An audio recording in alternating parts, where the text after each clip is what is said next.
मोहसिन की हालत में आहिस्ता आहिस्ता बेहतरी आ रही है।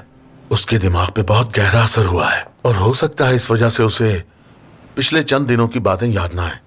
एक बात समझ नहीं आई, उनकी तबीयत तो ठीक थी, अचानक याददाश्त कैसे खराब हो सकती है? मैं समझा नहीं, आप क्या पूछना चाहती हैं? मेरे कहने का मतलब है कि ऐसा अचानक क्या देख लिया उन्होंने जिसकी वजह से उनकी तबीयत खराब हो गई? क्योंकि सुबह तक तो वो बहुत खुश थे, उनकी बहू और बेटा घर वापस आ गए थे। अब पता नहीं क्या देखा होगा उन्होंने। मैं सब जानता हूँ, तुम दोनों एक दूसरे से मोहब्बत नहीं करते और ये शादी एक झूठ है। क्या बकवास कर रहे हो तुम? क्या हुआ आप? डर गए क्या?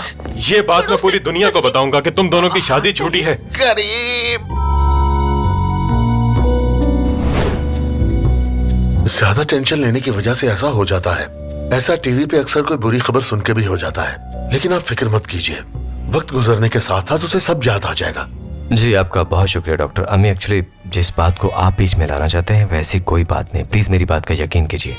वो वहाँ पर माफी मांगने आया था, इसका बाबा की तबीयत के साथ कोई ताल्लुक नहीं है। बाबा ने तो शायद उसे देखा भी नहीं होगा। इसका जवाब तो मोहसिन ही दे सकता है, तो बेहतर होगा कि हम उसकी याददाश्त वापस आने का इंतजार करें। अगर बाबा ने किसी बात को अपने दिल पे ले लिया है तो जरूर वो बात कोई बड़ी ही होगी, हमें उन्हें याद नहीं करवानी चाहिए। जी काश। मैं भी आपकी बात से इत्तेफाक करता हूँ, मगर वक्त के साथ उसे सब याद आ ही जाएगा। बाबा की सर्जरी हुई है तो उनका दिल अभी कमजोर होगा, इसलिए मुझे लगता है इस बारे में उन्हें याद ना करवाना ज्यादा बेहतर होगा। गरीब, मुझे अंदर बहुत घुटन हो रही है, बाहर जा रही हूँ ताज़ी हवा लेने।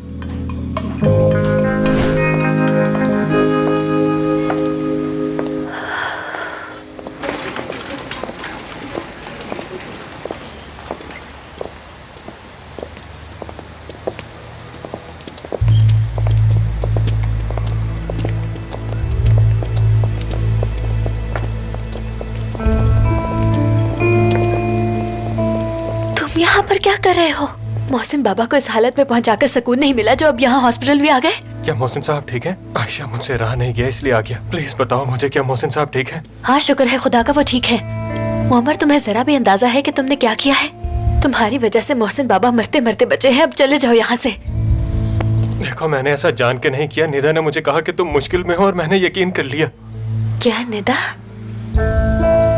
तो ये सब निदा ने किया है? ओह खुदाया, ये बात मेरे जहन में पहले क्यों नहीं आई? उसने कहा ये सब करने को? निदा ने कहा कि तुम मुझसे मोहब्बत करती हो और उन लोगों ने तुम्हें कैद करके रखा हुआ है। बस चुप, एक लफ्ज और नहीं।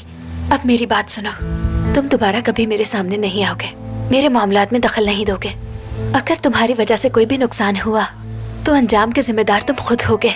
तुमने जो किया है मैं उसके लिए तुम्हें कभी माफ नहीं करूंगी, समझे? आयशा मैं जानबूझ के ऐसा क्यों करूंगा? मुझे लगा तुम मुझसे मोहब्बत करती हो, बस इसीलिए किया ऐसा। मैं तुमसे प्यार नहीं करती और तुम्हें ऐसा लग कैसे सकता है? अब जान गया हूँ कि मैं गलत था। तुमने करीम के खिलाफ जो केस किया है फौरन से उसे वापस लो, ठीक है? ठीक है।